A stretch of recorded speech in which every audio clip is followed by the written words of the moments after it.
Hi, this is John. This is my Lab 10 from the TI-RSLK, the Robot System Learning Kit program, and this is Lab 10. And in this one, they're utilizing the SysTick to read the bumper switches and to read the IR sensors, and also they're setting up.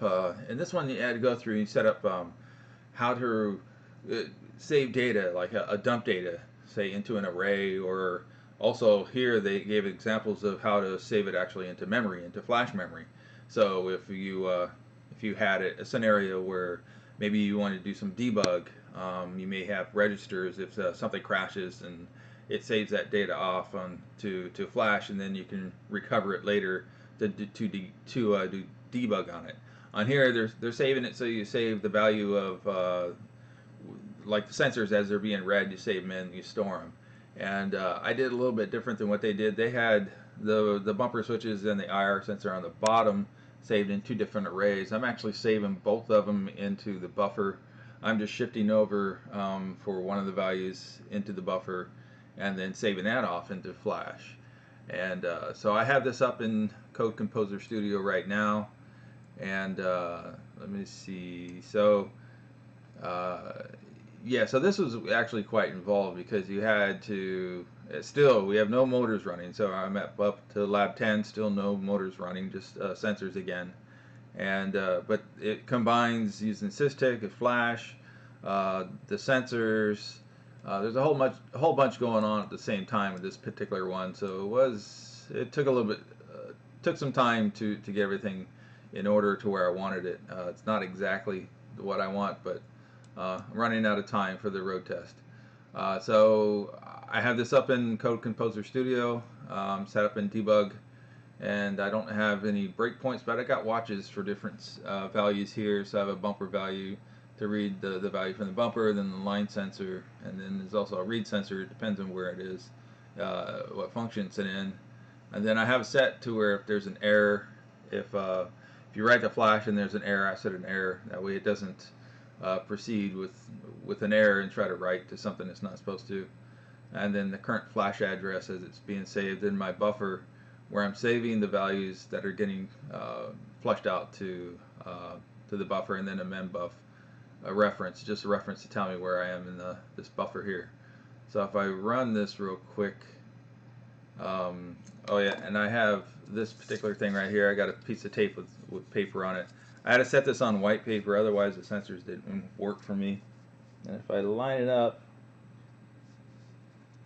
with the two center ones, then it should get a value for the two center ones. So if I hit play and then stop, so we have that. We go do this one more time. Right. Okay, so we have the line sensor value is 1.8, and then the bumper values F9 is the static state. It's using port 8, and it's weird because of the way it's laid out. I guess there could be an issue later on with the Wi-Fi device. You're using like 8.0 for bumper switch 1, and then it goes 3, 4, 5, 6, 7. So that's why it looks that way. And so the two centers, are like, what is it, 4 and 5. The line sensor is okay. So I hit pause, and you can see save the value. My current address is here. My buffer got filled with the values, so I shifted, like the line sensor shifted over to places to get 1.8 and then F9 for the bump. So this is both the line sensor and the bumper switches. And then if we go over here to memory browser and see, it filled up the values here. I'm not quite sure why. I think because it's actually a 32-bit value. I think that's why I'm getting both of these. But that fills up here for that. So if I play, let's see, if I hit a switch, if I play it again, wait, you can see it went to E9. I think because the buffer hadn't filled up yet. Let's get it to overrun. Yeah, so now it's overrun with E9. And then the memory address is incremented up here. So we're at another state. And if I let it go, it should go back to F9. I also have the LEDs on top, color coded as far as which side of the bumper switches are being hit. So if I hit the right side, it's going to turn green. If I hit the left side, it turns red. And if I hit both of the front ones, it's a combine of the two. And that's C9 for the two middle ones. So it's that. And then the line sensor, if I move it over, we should get something other than 1.8. Yep, 1.0. So it went off. Basically, it went off to the left. Oh, it went off to the right because the left one went blank. So that should pop up here. So you see in the buffer it got referenced here. So that's pretty much here.